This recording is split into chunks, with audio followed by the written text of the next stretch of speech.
more people can say more things to more people than ever in history, and that is still growing enormously. The contemporary internet and the tools that make it up give us an immense opportunity to reorganize almost any aspect of our own lives. So if you can create an encyclopedia with 1 million people who've never met, but the quality is just as good as Britannica, what else could you create?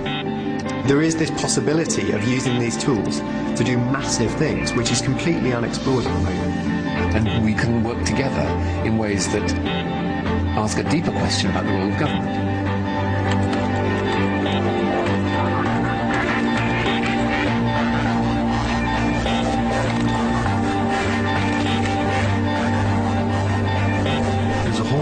That's emerging where we become part of the government. I think we've got the technology that any voters in Parliament could be offered to the entire country. This is a very profound change. I'm not talking about people lobbying outside parties influencing government. I'm talking about unbundling and reconstituting what is a government. A revolution doesn't happen when society adopts new tools. It happens when society adopts new behaviors.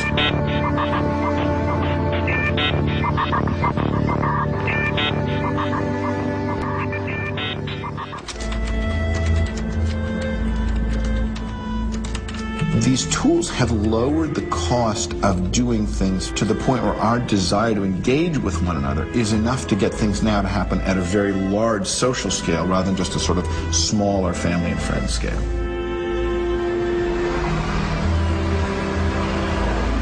My name is Eric.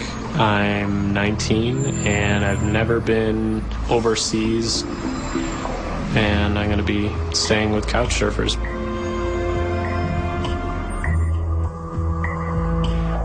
Every face I see is completely alien to me, and I'm not really used to them. This urge that we have to socialize, to connect, to be recognized, to have social status, that plays out in these technologies a lot more easily than it could in the world of, broadcast media or newspapers or mass communication in the 20th century sense of the term.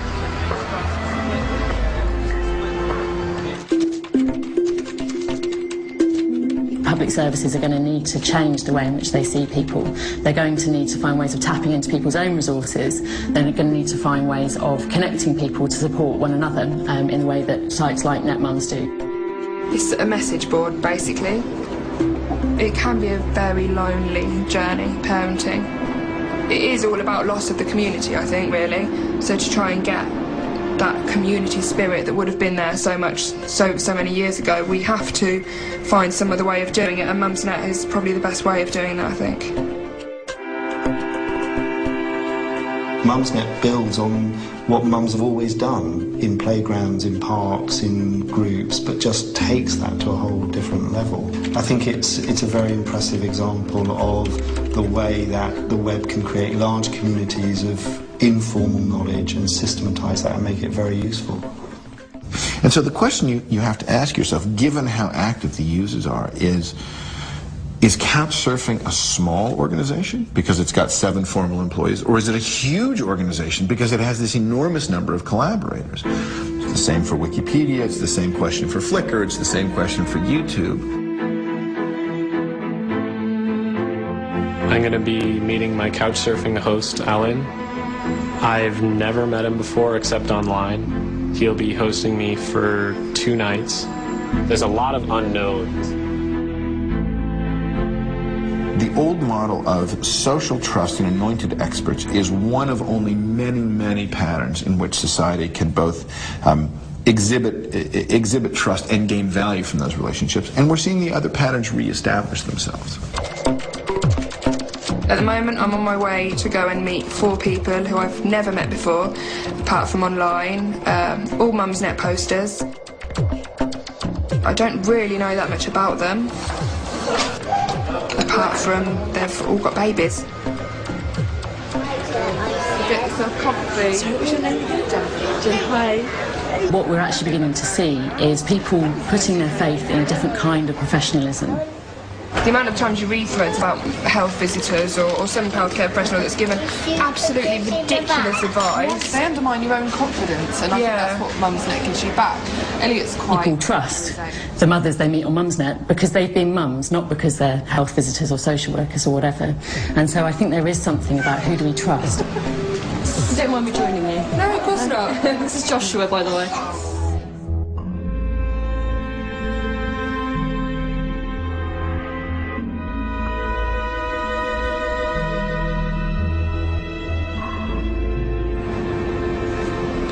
It's not as dangerous as you would think.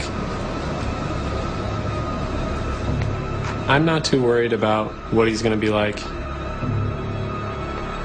There is clearly an issue of safety and trust. Of course it can be unsafe at the margins, and of course there are predators and charlatans.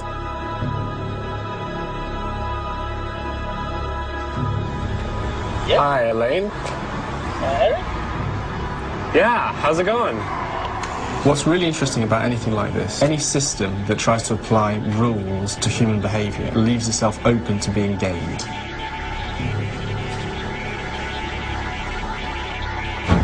It's scary, not everybody can cope with it.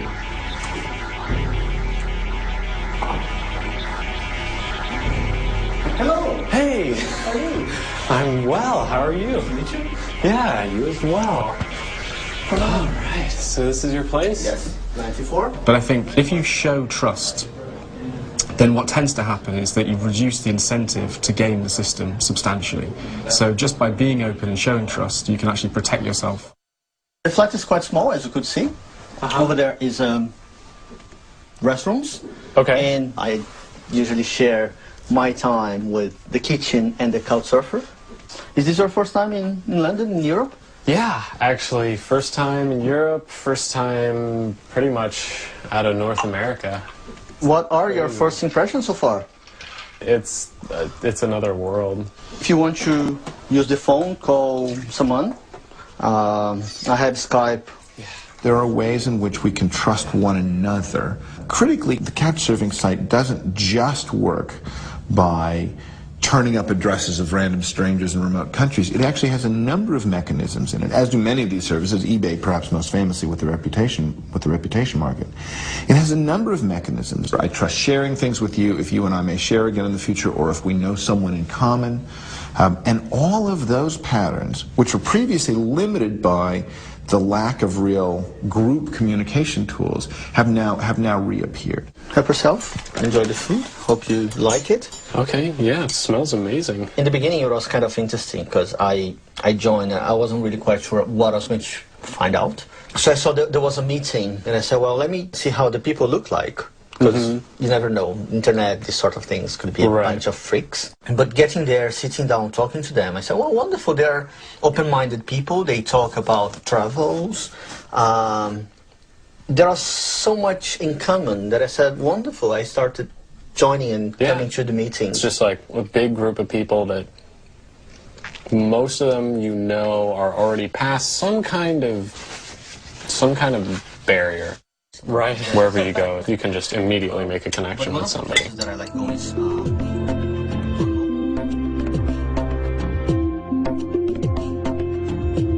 There's more than 500,000 members, 1,500 people meeting up per night to sleep on each other's couches.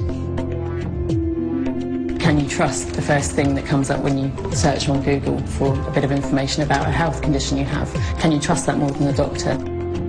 The fact that if you have lots and lots of people collaborating and sharing information, actually the good rises to the top, and there's a kind of self-policing that's going on.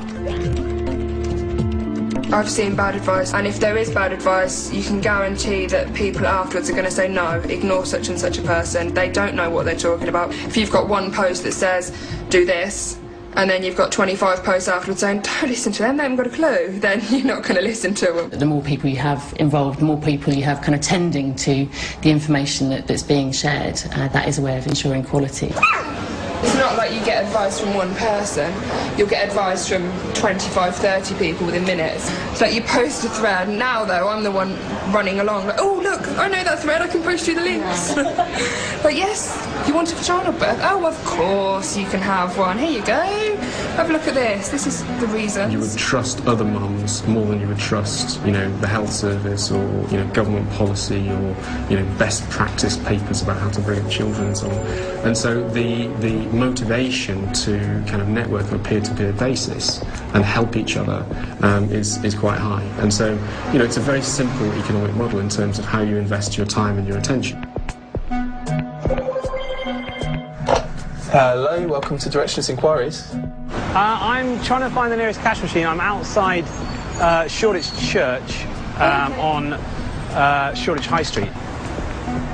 Okay. The basic idea is this, is that if you're out on the street and you've got a mobile phone, you phone this number and you're connected to somebody that happens to be able to answer a question that you need to know. The London number is directed really at people who've registered for the system and have expressed the fact that they know something about London or about a particular part of London. So you can phone that number and you'll be connected to people with that local knowledge. It's basically like a virtual telephone exchange. Yeah. Here we go. And basically I phone up a number and they'll tell us anything we want to know. I don't really mind talking to somebody in the call centre in Bangalore, but it isn't always the best place to get information about what's happening next door to you or down your street. And especially if you're stuck somewhere and you need to get to a pub that you don't know the name of, or you've lost the details of where this or that is. It's quite nice just to be able to help someone on the way by giving them directions, for example, or by just imparting a bit of your wisdom that you've gained over the many years of being on this planet. Yeah. There is something in the fact that that kind of gift economy has always been there. It's just that it's remained invisible, and partly what kind of social media is beginning to do is bring that gift economy out into the open to make it more tangible. The cost to you of sharing one piece of information is a lot less than the benefit that you get back from, you know, everybody else's information. So, you know, it's like the old adage, you know, you've got one thing to teach and you've got lots and lots of things to learn. And I think that model is present in many of these sites and these phenomena. If a system can actually give people responsibility and actually allow them to act in a positive way, then they would do that. They would do that with gusto. They're connecting on the basis of highly relevant similarities. It's not generic do-gooding. This is highly specific and highly individualised, and therefore far more powerful. Whether it's travelling on a budget, or whether it's being a mother, or whether it's being someone who feels they need a bit of help from a friendly stranger who's been in the same situation. Everything can be fulfilled by allowing people to help each other. So far through Elaine, I've met quite a few people, and within just a few days I've already hung out and like met tons of people in a city that seems otherwise unfriendly. Okay. Yeah. Exactly. And it's just the beginning of this fantastic phenomenon. It's really a very powerful force for good, the potential for people to connect in this way. It's just about creating the circumstances that allows people to do that. And I think that, you know, there's so much stuff out there which kind of treats people as if they're going to mess things up, or they're incompetent. And I think that our approach to people is that generally they are competent, and that they might mess things up occasionally, but, you know, if you offer them an opportunity to help, they will gladly take it, and they will get a warm feeling, as I always get a warm feeling from doing the stuff that I do. What's happened in the 20th century, I think, was really the anomaly. We're actually seeing a reversion to a very common and deep human pattern of doing things because we like each other, doing things because we care for each other, doing things to get recognition and to get sort of reputational capital. There are collaborative ways of working and doing things which deliver the public service outcome far better than the old model. People will increasingly expect to be able to make choices, to be able to express themselves, to stand up and be counted in more than just a number and a vote or a tick. So how will governments relate to people who are more empowered? If you look at how public services work currently, it's very much they're built on a model of each of us being kind of passive consumers. So actually we're beginning to understand that public services need to start not with kind of problems and needs, but instead with people and what they can bring. And I think the reason people want to get involved is because they feel they have something to give back.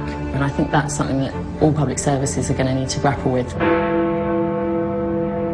These hugely centralised approaches have got huge dangers, and I think they overlook the fact that people are naturally collaborative and cooperative, and that different versions of the same technologies are now available to everybody, so people can work together in ways that ask a deeper question about the role of government.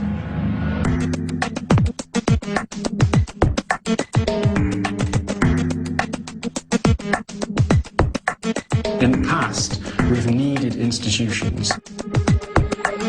These days, we have mechanisms for joining together lots of individuals based on their own self-interest that are now competitive with the power of institutions.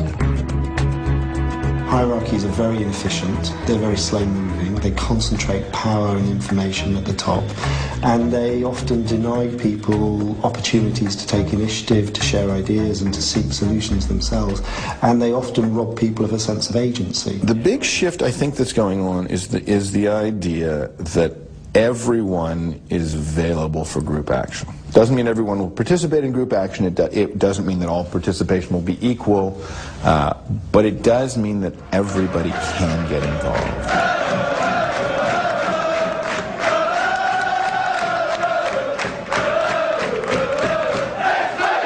We all own a team called Absolute United. There's about 30,000 of us members online. We'll log in online, make our team decisions, make all the vote proposals. We basically run the club now. Well, that's gone out of play for an Ebbsfleet throw. I think every stop and play, goal kick, bit of time wasting. Some people see this as just like a champ manager football game, but it's not, it's real life. Now, big choice. Who's going to play up front? Yeah, Big John Kennedy. John Kennedy tries to challenge. Michael Boswick puts it out of play. You can turn institutions upside down using the net. You can design systems or institutions from the bottom up and let them self-organise. I always go with Lance Cronin because he represents England at semi-professional level. How do you see this half going, Tim? I want Ebbsfleet to tuck the ball up their jumper and sit down and not let Aldershot get a hold of it. The rain's starting to come down a bit harder now. We've lived here all our lives. I started going when I was about 8 or 9 with my grandfather, long term. As soon as you went for it. I think the way the voting will go, it will select the best available team. Now, got to have Stacey Long on the wing. Right back, we usually like to pick Mark Ricketts. He's only just come back from injury. You know what, he did well last game. I think I might try him there.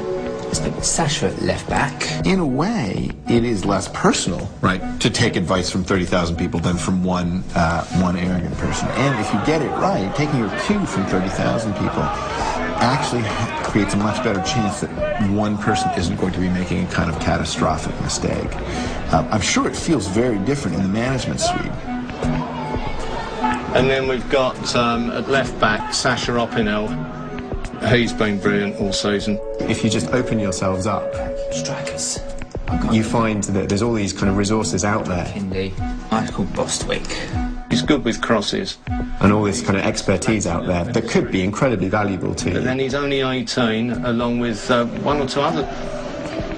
Okay. And that is my team. Save.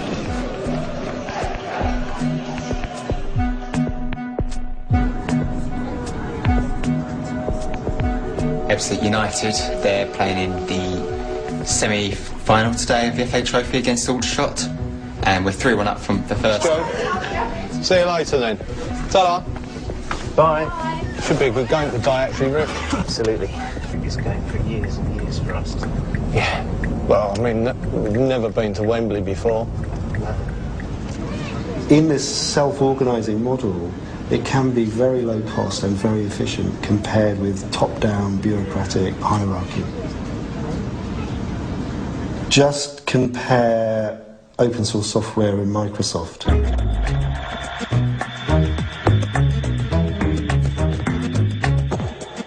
Microsoft spends billions to develop products which are less sophisticated than Linux. Linux is this large open source software writing community.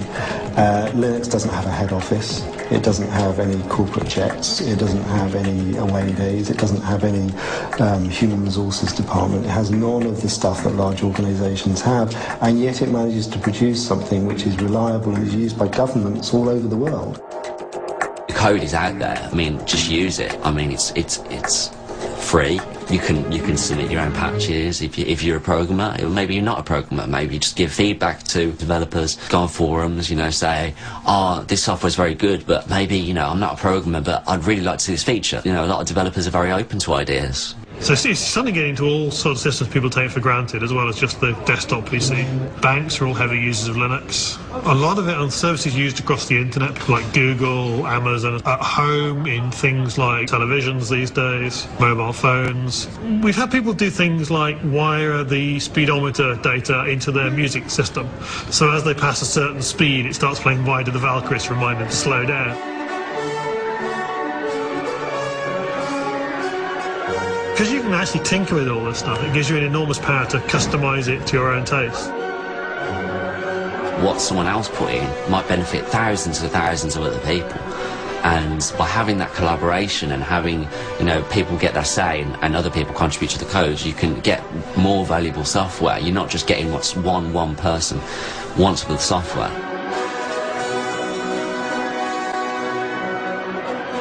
For leaders in an online world, the critical thing is not to feel threatened.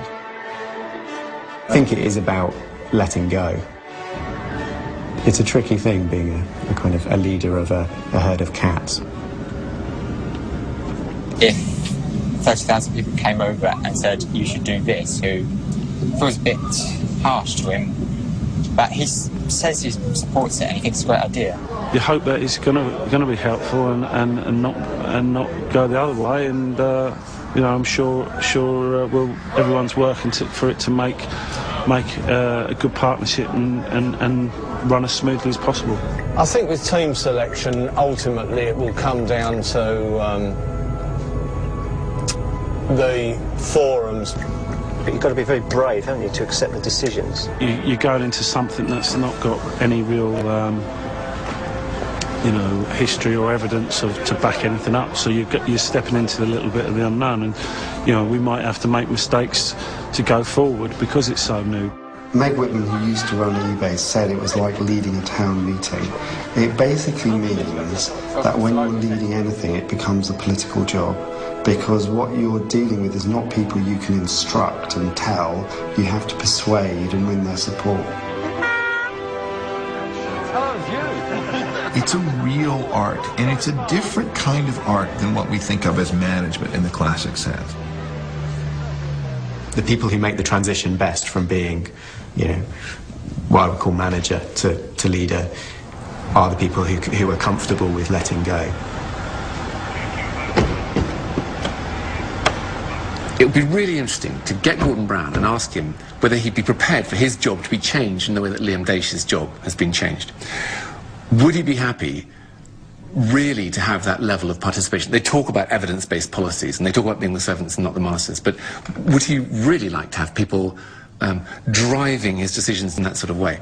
Well, I'm not sure about that. This is a football club. I'm not talking about the world or the country and all that, the nation. I don't know if that would work. It could get a little bit of anarchy. But no, this is new. It's interesting, and we're giving it a good crack. Ultimately, I assume, I don't know him obviously, but I assume that The real proof is in the pudding, right? If he wins more games, he's going to be happy to be in the situation he's in than if he loses a lot of games. And so it's the kind of record that you know, will play out over time. We'll see how that football team does.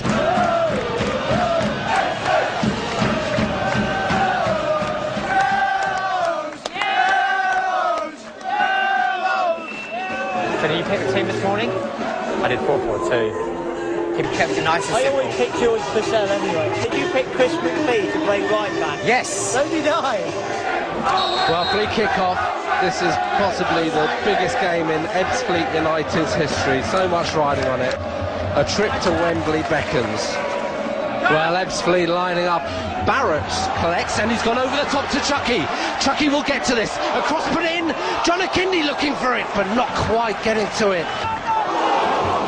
More and more people, either because they grew up in that world or because they've learned about this world, take it for granted that they can get involved, that they can interact. Take it for granted that there is significant wisdom and value in interacting with other people in groups that don't have all the kind of classic infrastructure, but are nevertheless tremendously important and engaging.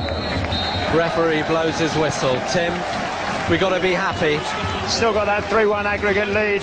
We've looked like we might create chances in this half. We've weathered the storm. That they... So you reckon any subs? For us, no, if only. I consider Chucky coming on 20 minutes, then we can get on the computers and tell Liam to bring on the sub. Well, these players, these Ebbsfleet players, are 45 minutes from their destiny. Chris McPhee clears. If Ebbsfleet turn into a real success, then that's evidence that a participative decision-making process can lead to good results. That's a real vital point for the game so far. Half an hour to glory for Ebbsfleet United. Aldershot really looking dangerous again. A little think through. He is through, and it's a goal to Aldershot Town. The linesman didn't give offside. At the end of the day, communities don't work unless decisions get taken. Ebbsfleet United there were playing to communes in the 1960s and 70s in America, thousands of communes failed, largely because they couldn't take decisions. You can imagine a team of surgeons being preferable, right? A team of trained surgeons being preferable to 35,000 people trying to move the knife. He's able to pick his spot, and that's Aldershot 1-0 up. It's not a recipe that's going to work in every single situation. Well, that's ramped the nerves up a significant amount. Tension really is a factor now. Not too sure how Liam does reassuring and comforting, but he'll certainly be geeing up his men for these last 8 minutes plus added time to go, unless we see, of course, extra time, which would be the case if Aldershot managed to score. Paul McCarthy has this covered though, plays the ball back to Lars Cronin, who was forced to clear. Nail-biting moments these for Ebbsfleet. I think the problem is the team, and we're all so close to Wembley, but to have it snatched away now would just be horrible. Keep the ball, Fleet! Keep the ball! He was there with the ball a minute ago. Come on, get on with it! And then George Purcell's on top of it. He's in the corner. He plays it inside. Can it finish in style? He's Stacey Long. And it's in the net. I don't know who scored, but I don't care. It's in the net, and the Fleet are going to Wembley. 1-1, and the Fleet on aggregate lead. 4-1. The Fleet are going to Wembley. It's the massive advantage of just opening yourself up. What a roar! We are taking a team to Wembley. Well, it hasn't sunk in yet. Someone said to me back in August, you're going to be picking a team that plays out Wembley. I've not believed it. So amazing. The desire to collaborate with other people and get that sense of what I'm doing is useful and meaningful has always been there, but basically the barriers to entry have gone down rapidly over the last 10 years. And so now you're starting to see it really become the mainstream. I picked most of that team, and we are going to Wembley. And you feel that's been achieved in part on your selection. The proponents of participative government could say here is evidence that you know, the wisdom of the crowds is right, and that listening to everybody is a good idea, and that instead of doing phony consultations, you should probably do real consultations about issues that people really care about. The major change is that, you know, institutions are now threatened in terms of their power relations by groups of individuals who can actually organise to change things.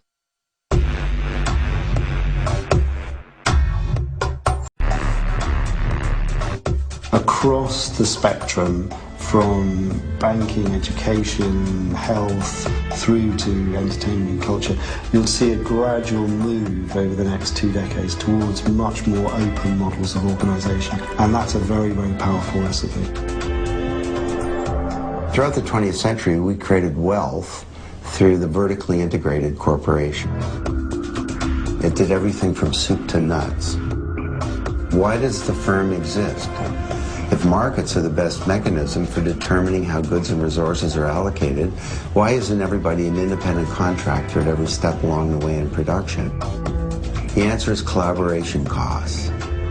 Because the web drops collaboration costs, consumers can now produce. You can be a bank manager. You basically have got control over what you're doing, who you're lending money to, and what interest rate you want to set. I don't think we have a sort of conventional customer-supplier relationship. So it started with us saying to our users, we've been approached by a film company making a documentary. I'll add the press release below. They're looking to interview a lender and hear all about their personal experience at Zopa. Adrian, or Adelos as we know him, responded, said, Amanda has said no, as our house is a mess at the moment. I just pinged off an email asking if filming could be in another location, we'll let you know. So he then says, I've spoken to film company this evening, made my demands for red and green M&Ms only. That was the first thing I asked for, and for tea to be made with milk from the male yak. We're different, and we've captured the imagination, and consumers like us. And banks would love it if their consumers like them.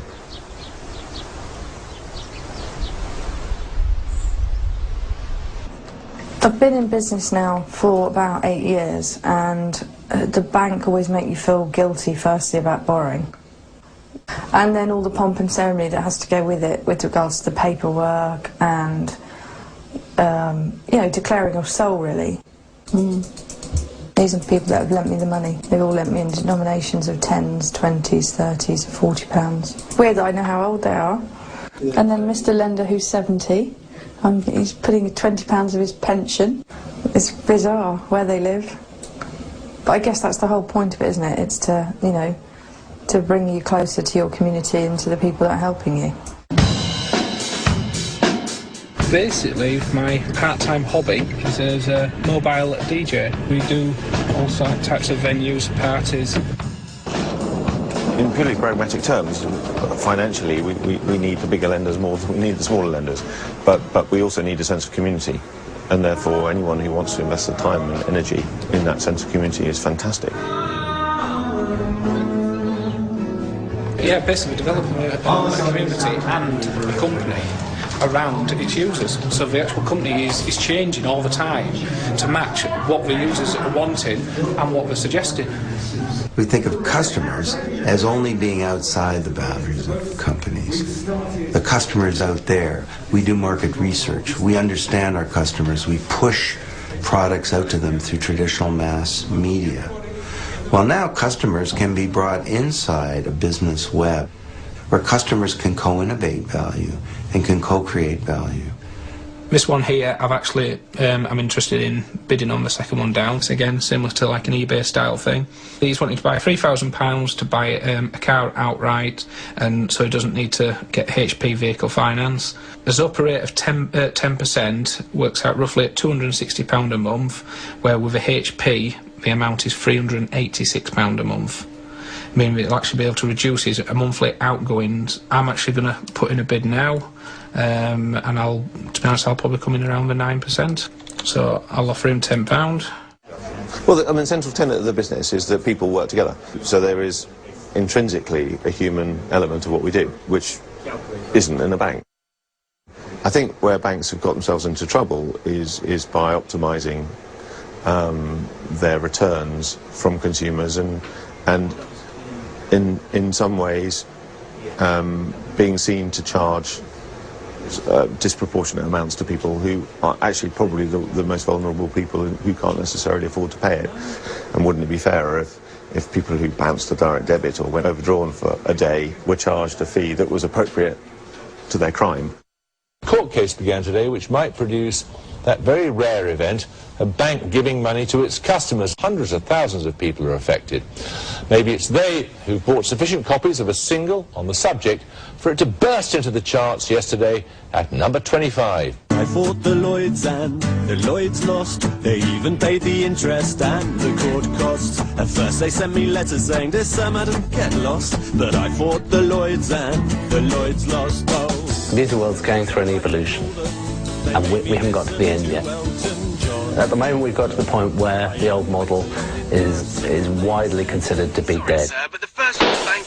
It's a crushingly harsh industry. People who do get a record deal, of those, 95% of them typically get dumped after their first album. A large proportion never even get to make an album, even though they have a record deal. And probably 1 in 1,000 end up making a lifetime career out of it. And therefore I figured there had to be a better way of actually discovering music. Over and above discovering music, actually producing music. Slice the Pie is a financing engine for the music industry. Our core function is to connect music fans and credible bands and allow the fans to finance a professional production of an album and then share the proceeds with the people who have actually put up the finance.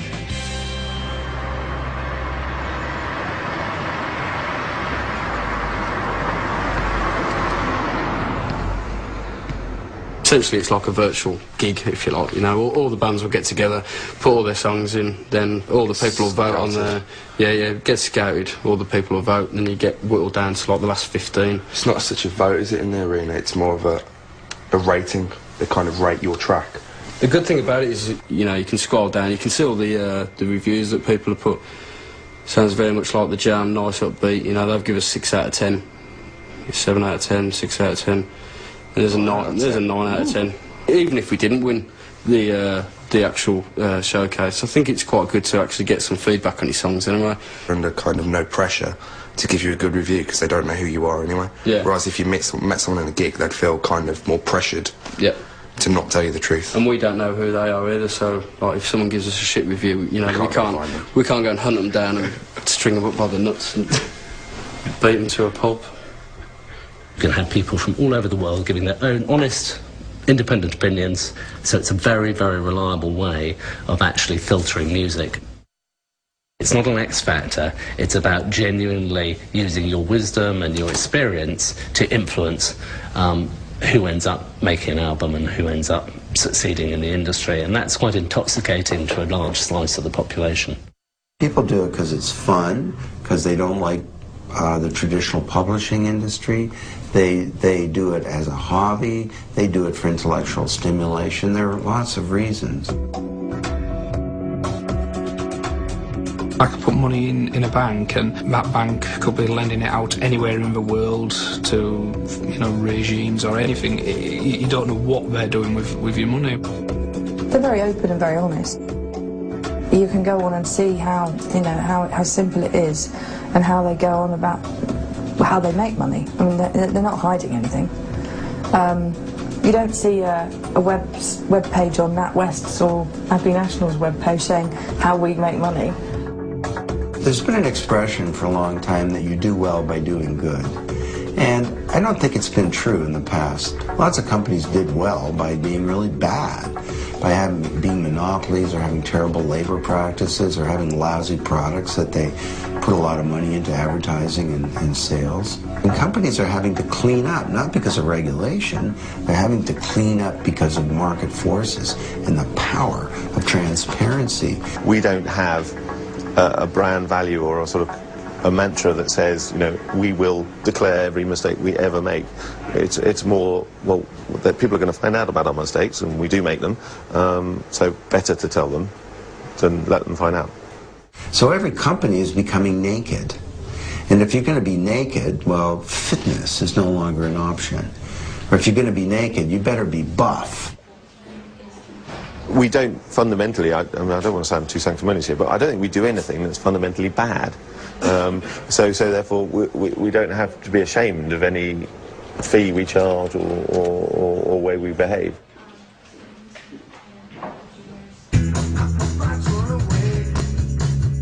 I think before we won this money with Slice of Pie, like we're doing probably like maybe, I'd say like 3 gigs a month for like, for maybe a year. And like for all that hard work to kind of pay off, like it's nice to actually kind of be where we want it to be. We've got a huge fan base.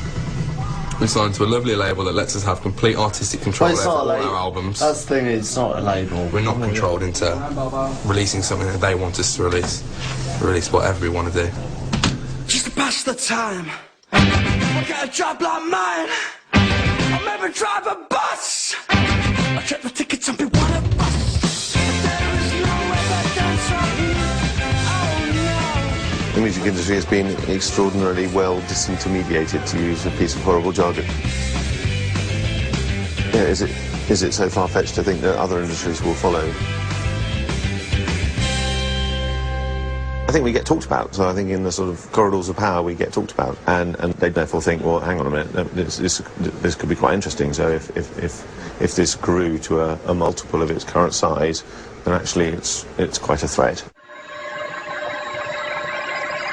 This is no longer about hooking up online or creating a gardening community. This is becoming a new mode of production.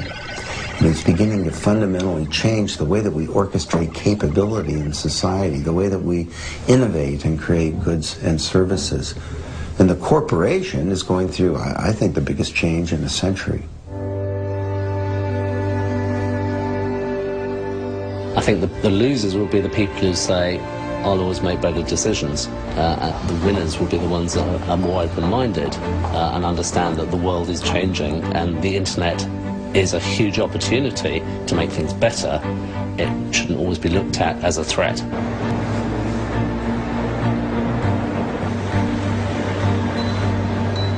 The change in the relationship between customers and companies is mirrored in the relationship between citizens and their governments.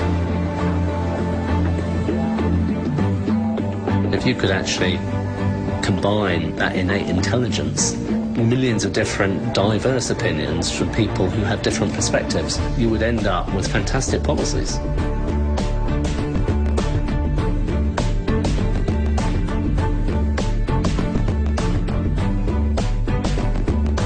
They go from incompetence to complacency, and there are questions about his integrity. Aren't people rightly asking now, is this man simply not cut out for the job? Prime Minister. Our party that brought in legislation in 2000 to restrict foreign Right now, the whole model of policy development and arguably of democracy is a broadcast model.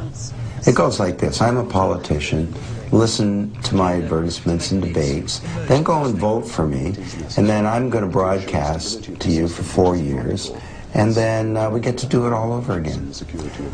You vote, I rule. Government in Britain is based on the party system. And although the elector marks his cross against the name of an individual, he is in fact casting a vote in support of a party program. This model is inappropriate for the 21st century. Thank you, Mr. Speaker. I'm not talking about people lobbying government or outside parties influencing government. I'm talking about, in some ways, unbundling and reconstituting what is a government. I think there's a great potential for decision making to start actually on a ground level, on a far less grand stage than Parliament deciding about immigration laws, but actually about really participatory budgeting.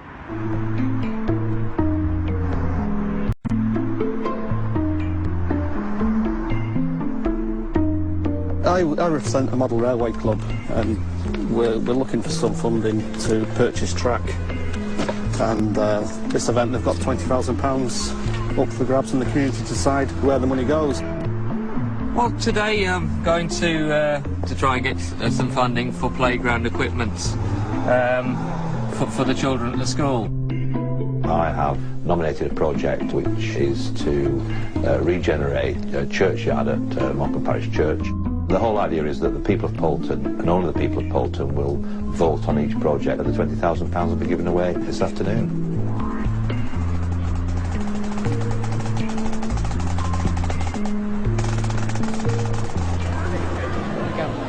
Good afternoon, everybody. We're going to start proceedings in 5 minutes. Each group is going to have a 3-minute presentation, and we are going to have to keep it very strictly to 3 minutes. Let's start off then. We have David from Morecambe Parish Church. We know that people's perception that they can participate in decision making is a key driver and has a direct correlation with levels of trust and satisfaction. I therefore commend this project to you and ask for your vote this afternoon. Now we know that both trust and satisfaction are taking a bit of a dive in the public sector at the moment, so actually there does seem to be a correlation between the sense that people can influence decisions and trust and satisfaction. Doesn't necessarily mean that they do, but it's that sense that they can. I'd like to hand you over now to Ebony, who'd like to speak. Hi, my name is Ebony. We would like you to give us a grant for £2,000. So in order for us to continue, please support our movement. Thank you. Hello, I'm Dean Harrison. When you do it in public, and when other people know it's your reputation on the line, right? I can give my mate 10 out of 10 for his little project, but in fact, this business about making the hospital work better in the town I live in, Evacuation. like I've actually got to pay some attention to that. To support our older residents. Once you deliver something that actually allows people to make a decision, it's incredible how compelling it is, how willing people are to participate in these things, because they are exciting. Thank you very much for this. Thanks very much. That's why people are less engaged in politics in the representative sense, but they're much more engaged in politics in a personal sense, in terms of the power that they feel to affect their community, the world around them. I think that's steadily increasing as their trust in representative politicians is steadily decreasing.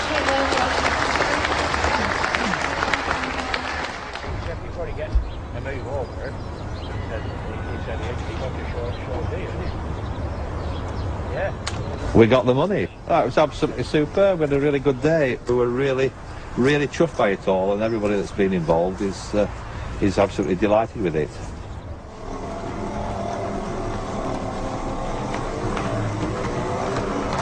Right guys, yesterday Jack and I went, as you know, we went to the In Your Hands. It was unsuccessful. We didn't get enough votes. I mean, although we weren't successful at that time.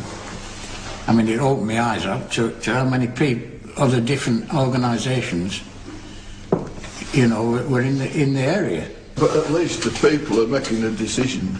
Yeah, for the community, it was a good idea. I don't think the money was spent on anything that didn't deserve it, so... Is this the first one? This is the first one, yeah. Yeah, right, it's the first time I'd heard of it. I'd never heard of it before. Right. So we know better next time. If there's another event like that, we know better. It was a learning curve. You don't have to get your way to feel enfranchised.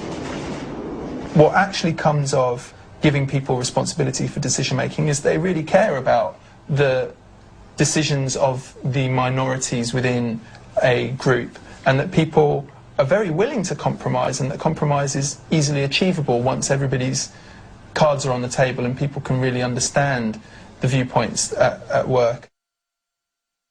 Democracy is a lot more than majority rule on a nightly basis. The technology is becoming possible for millions of people to have a conversation. The assumption that people will be included is spreading so widely and so deeply. That, I think, is going to be a big driver of governmental change. It's not just when it becomes an option for the people in elected office, but also an expectation of their constituents. It's just that now we have, a mass consumer technology that supports this, and so we're only now beginning to discover what we can do with it. In a country where clearly voter turnout levels are pretty low, lots of people believe that politicians don't work for them, where lots of people feel that nothing they can do matters or in any way has any impact at all. It would give citizens a lot more power if they knew a lot of stuff that was currently hidden or effectively secret. But I also think it would enable politicians to run much better government. And this is a thing that I think politicians don't often believe. They tend to think transparency is just something used to harm them. And opacity may hide problems today, but it almost certainly builds the biggest scandals of the sort that then cause politicians real massive trouble. So if I could make them understand anything about this new world, it would be that much greater transparency probably makes them much more electable people. It is a shift in power. It's a different kind of democracy, in my view. It is seeing representative democracy as playing an important role, and it's also not romanticising the fact that everyone wants to sit on committees. And of course, for government and politicians, that is a profound challenge to the way politics is normally done, which is, we communicate from on high, from Parliament, from Whitehall, and only once every 4 years or 5 years is there a general election where the public are brought in. Now, I think that's a good thing that this change is happening, but I think it will shake up British politics and indeed politics around the world in a way that people probably haven't anticipated yet. If you look at what George Osborne is saying and some of the other people in the new wing of the Conservative Party, they appear to understand what's going on in the real world in terms of social networks and MySpace generations and all that kind of stuff. But I think that's partly because they have the advantage of being in opposition for a period of time. Whether they can apply that to government is another question. Remember, we do have this thing called, which is sort of voting. You know what I mean, where people get to choose who their representatives are. Do you know what I mean? I mean, politics is quite open to... Once every 4 years. Exactly. Is that enough? No, it isn't. Definitely not. I mean, I think let me think about how I would put this. New paradigms cause dislocation and confusion, and they're nearly always received with coolness, or worse, mockery, hostility, and vested interest fight against change. It's very important that the role for government remains, the role for government being to provide the resources for people to make local decisions about how they want money spent in an area. This isn't about sort of a DIY country, because if you had a DIY country without any role for government, then where would the funding come from for all the important things that people want done in a particular area, for example?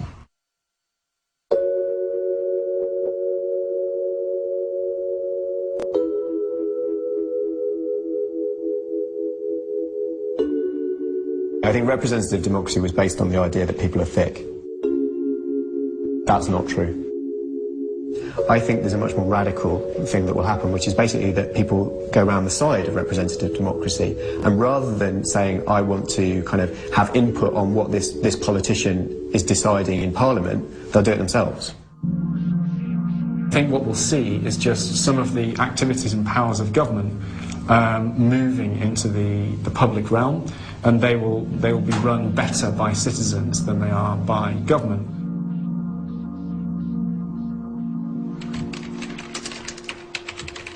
Imagine you wanted to build a new railway between London and Birmingham that cut the journey time. How much would that cost? At the moment, the only method of doing that is through taxes. Now, if you were to use the point to do that, completely outside of public policy, you could do it. You could do it. There is this possibility of using these tools to do massive things, which is completely unexplored at the moment.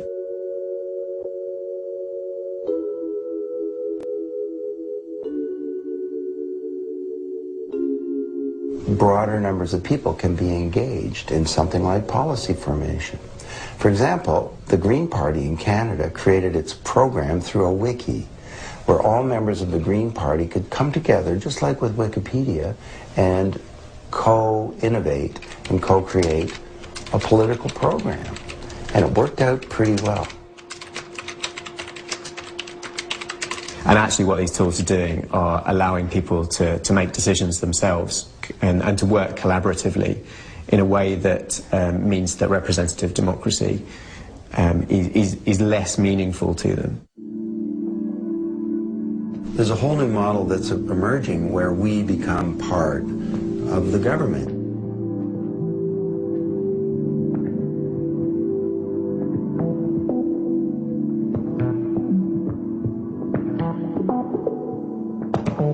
I call it government 2.0.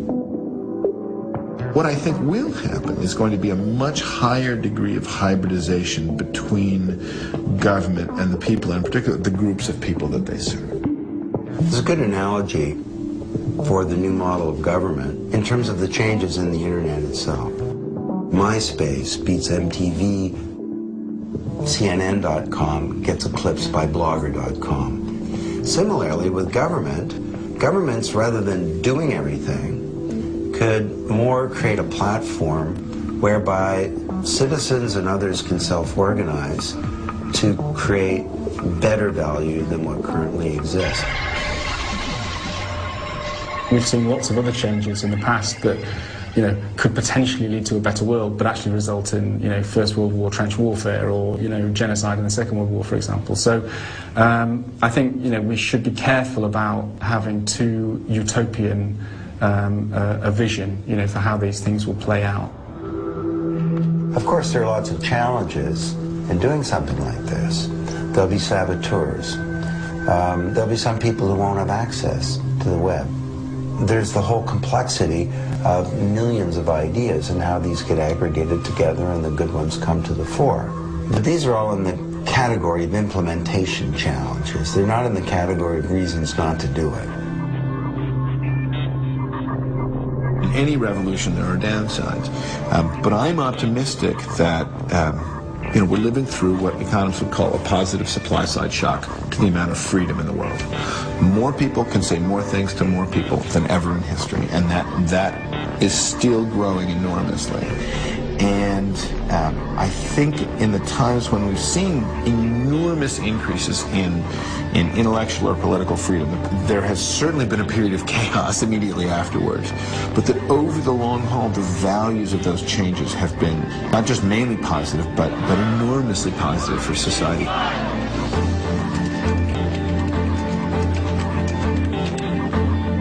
We will have a form of government that engages and understands and knows what to do with what people are saying. It's a politics where you can help as well as just say like what you want, and that's an amazing thing. And at the moment we're starting to see that with some online projects. But imagine if, you know, a country was run like that, or imagine if even just a town was run like that. You know, in the way that we're starting to see, you know, football clubs run like that. You know, I think that's a sign of things to come.